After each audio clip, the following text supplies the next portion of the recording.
आपके पास credit card है कि नहीं? जरूर होगा, आखिर कैसे नहीं होगा। अब पिछले 5 साल में मैं आंकड़ा देख रहा था कि क्रेडिट कार्ड इस्तेमाल करने वालों की संख्या दोगुनी से भी ज्यादा बढ़ गई है। आज की तारीख में करीब 11 करोड़ लोगों के पास क्रेडिट कार्ड है। और लोग क्यों लेते हैं क्रेडिट कार्ड पता है? ठीक है, जब पैसा नहीं होता है, महीने के आखिरी हफ्तों में खर्च करने का मन होता है, तो आदमी क्रेडिट कार्ड से शॉपिंग कर लेता है कि आगे चल के फिर उसको चुका देंगे। लेकिन सबसे ज़्यादा मज़ा तब आता है जब आप शॉपिंग वॉपिंग कुछ मत करिए, लेकिन क्रेडिट कार्ड की वजह से कई चीज़ें आपको मुफ्त मिल जाती हैं। कैसे मिलती हैं? जैसे आप एयरपोर्ट पे गए, फ्लाइट डिले हो गई है, तो आप गए तो लाउंज में रख लीजिए, 2 रुपये लगेंगे, लाउंज में जम के खाइए पीजिए, बैठिए 4-5 घंटे। कुछ शॉपिंग करने जाइए तो पता चला उसमें कई सारे पॉइंट्स हैं, उसके जरिए आप शॉपिंग कर लेते हैं। कुछ को ब्रांडेड क्रेडिट कार्ड आ गए हैं, वहाँ पे तो आपको मुफ्त में टिकट मिल जाते हैं एयरलाइंस के, मुफ्त में टिकट अपग्रेड हो जाते हैं, इकोनॉमी क्लास से बिजनेस क्लास में चले जाते हैं। और ये सब तब होता है जब आप क्रेडिट कार्ड से खूब जमकर शॉपिंग करते हैं।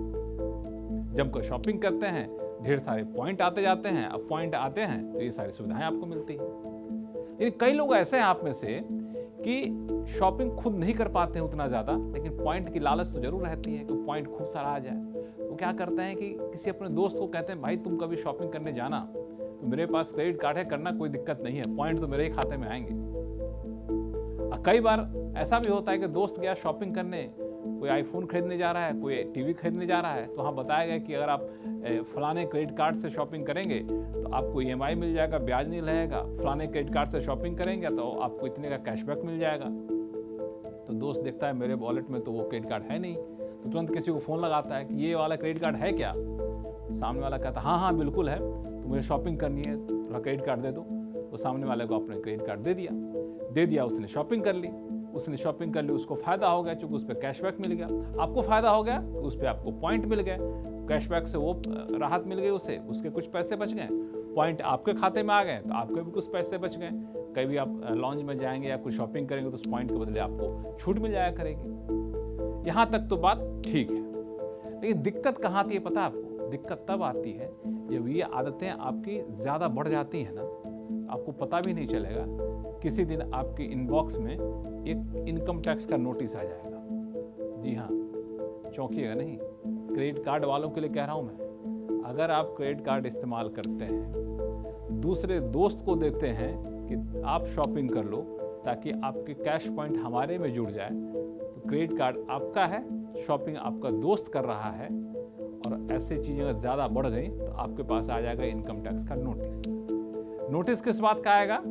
नोटिस इस बात का आएगा कि भाई साहब आपकी आमदनी तो दिख रही है 5 लाख रुपए, ये 25 लाख रुपए की शॉपिंग कैसे कर ली? या फिर कहें कि आमदनी आपकी 98 है, खर्चा रुपया कैसे कर लिया आपने? ज़रूर कुछ मामले में गड़बड़, आइए बताइए जरा हम। उसके बाद आप लाख सफाई देते फिर जाइएगा कि भाई साहब ये मैंने नहीं करी, मेरे दोस्त साहब ने की, मेरे रिश्तेदार ने कर ली। इनकम टैक्स विभाग मानेगा नहीं।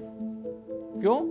क्योंकि क्रेडिट कार्ड आपका है, आपके क्रेडिट कार्ड पर होने वाली हर शॉपिंग आपकी मानी जाएगी, और उस पे जो पेमेंट आप कर रहे होते हैं माना जाए कि आप खुद पेमेंट कर रहे हैं। अब आप पेमेंट कर रहे हैं तो जाहिर सी बात है आमदनी उतनी ही होनी चाहिए जितना आप पेमेंट कर रहे हैं। आमदनी है आपकी 5 लाख रुपए, पेमेंट कर रहे हैं 25 लाख रुपए।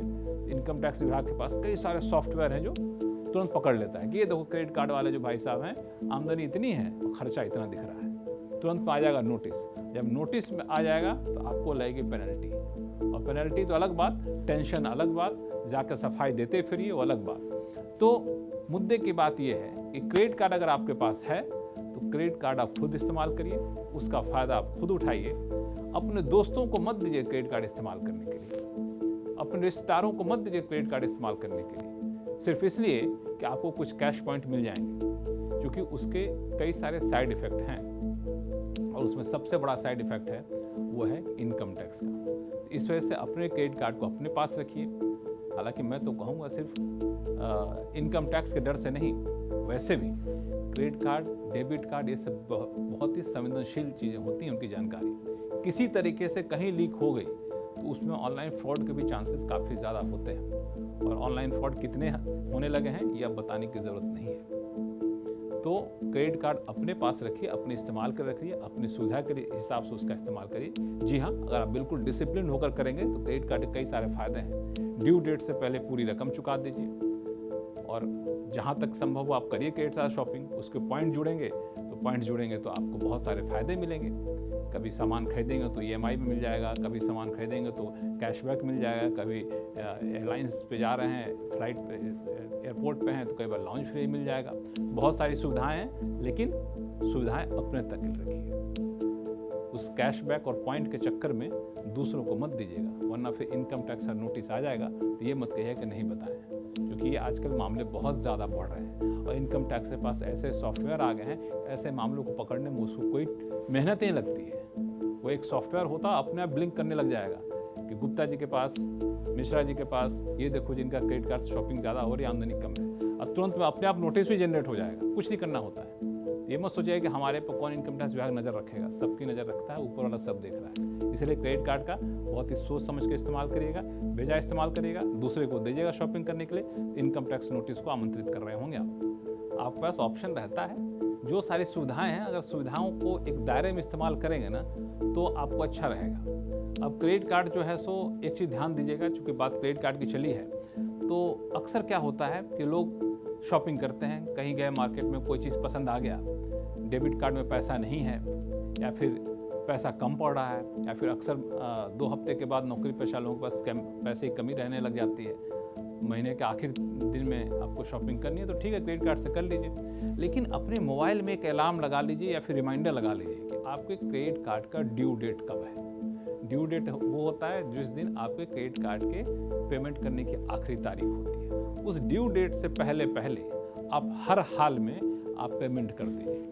अब आप पेमेंट करने जाएंगे तो आपको 2 ऑप्शन दिखता है, एक कि पूरी रकम आप पेमेंट करने जा रहे हैं जितने की शॉपिंग करी है, दूसरा कि आप मिनिमम अमाउंट पेमेंट करने जा रहे हैं। तो मिनिमम अमाउंट बहुत कम दिखेगा तो कई मन में लालच होता है, मिनिमम अमाउंट ही पे करते हैं, दूसरे को बाकी को छोड़ देते हैं। ध्यान दीजिएगा, इसमें बड़ी ब्याज दरें बहुत ऊंची होती है। तो अगर पॉकेट में पैसा हो तो जो मिनिमम अमाउंट नहीं फुल अमाउंट पेमेंट कर दीजिए, ताकि उस पर जो ब्याज लगे ना वो आपको ना देना पड़े। फुल अमाउंट ड्यू डेट से पहले पे कर दीजिएगा तो कहीं कोई टेंशन आपको नहीं लगेगा, कहीं कोई ब्याज नहीं लगेगा। किसी सूरत में अगर फुल अमाउंट नहीं पे कर पाते हैं तब फिर अगले ड्यू डेट से पहले आप फुल अमाउंट पे कर दिया करिए। जो जितनी देरी करेंगे उतना आपके लिए नुकसानदेह होगा, जितना पैसा आपने बचाया नहीं होगा उतने का आपको नुकसान यहाँ पर हो जाएगा। और अगर आपने ड्यू डेट से पहले मिनिमम अमाउंट भी नहीं पे किया तो समझिए लेने के देने पड़ जाएंगे, क्योंकि उसका जो पेनल्टी होती है ना वो पेनल्टी बहुत ज़्यादा होती है। अब मैंने तो कई लोगों को ऐसे देखा है जिन्होंने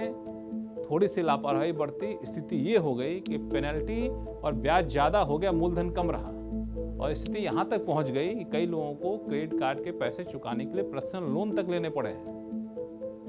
और एक चीज़ और, गलती से भी क्रेडिट कार्ड डिफॉल्ट कर गए, क्रेडिट कार्ड को तोड़कर फेंकने वाला काम मत करिएगा। ये आपके पूरे कह सकते हैं आपको जो आर्थिक जन्म कुंडली है ना उसको बर्बाद कर देगा। आप नहीं पे करेंगे, 1-2 बार बैंक से फ़ोन आएगा, वो भी थक जाएगा, कुछ नहीं करेगा, आपका नाम नंबर दे देगा सिबिल में, और फिर आपका क्रेडिट स्कोर हो जाएगा ख़राब। उसके बाद ना तो क्रेडिट कार्ड आपको कोई और कंपनी देगी, ना तो आपको कोई कंपनी लोन देगी, और फिर आप धक्के खाते रहिएगा। तो ये काम मत करिए कि बैंक वाले ने मांगना छोड़ दिया तो बस निश्चिंत हो गए। आपको अपना हिसाब किताब बराबर करके रखना ही रखना है। पहला काम, क्रेडिट कार्ड का डिफ़ॉल्ट मत करिए, डिफ़ॉल्ट हो जाए जितना जल्दी उसको रफा दफा कर लिया करिएगा। ये मेरी सलाह है। और जो सबसे पहले आपको बताया था कि पॉइंट और कैशबैक के चक्कर में दूसरे को शॉपिंग करने की इजाज़त अपने क्रेडिट कार्ड से मत दीजिएगा, ठीक है। अब जम कर शॉपिंग करिए, डिसिप्लिन रहिए, कोई दिक्कत नहीं।